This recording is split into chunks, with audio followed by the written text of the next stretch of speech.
श्रीकृष्णाय नमः।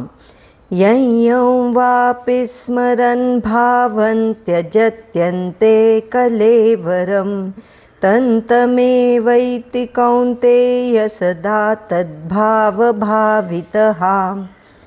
भगवंत म्हणत आहेत, अर्जुना, जो मनुष्य अंतकाळी ज्या भावाने देह सोडतो तो त्याच भावाने पुढील जन्म घेतो. हा श्लोक केवळ मृत्यूच्या क्षणाबद्दलचा नाही, तो दररोजच्या भाव विश्वाबद्दल आहे. आपला भाव म्हणजे मनाची दिशा. जिथं मन वारंवार जातं तिथं भावना सतत विणल्या जातात. तेच पुढचं स्वरूप बनतं.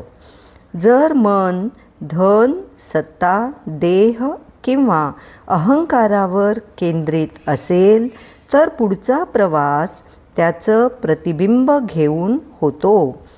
पण जर मन भगवंतावर, सत्यावर, प्रेमावर केंद्रित असेल तर पुढचा जन्म मोक्षाच्या मार्गाकडे वळतो.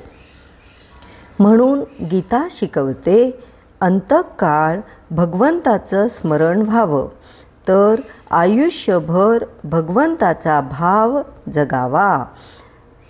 आपला भावच आपलं भविष्य घडवतो.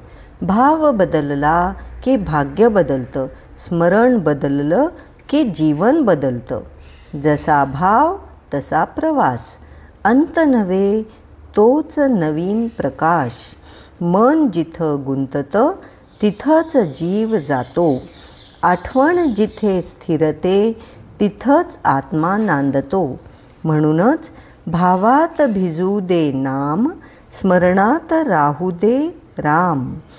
मग जन्ममरण काहीच भीती नाही, कारण भावामध्येच मोक्ष दडलेला आहे.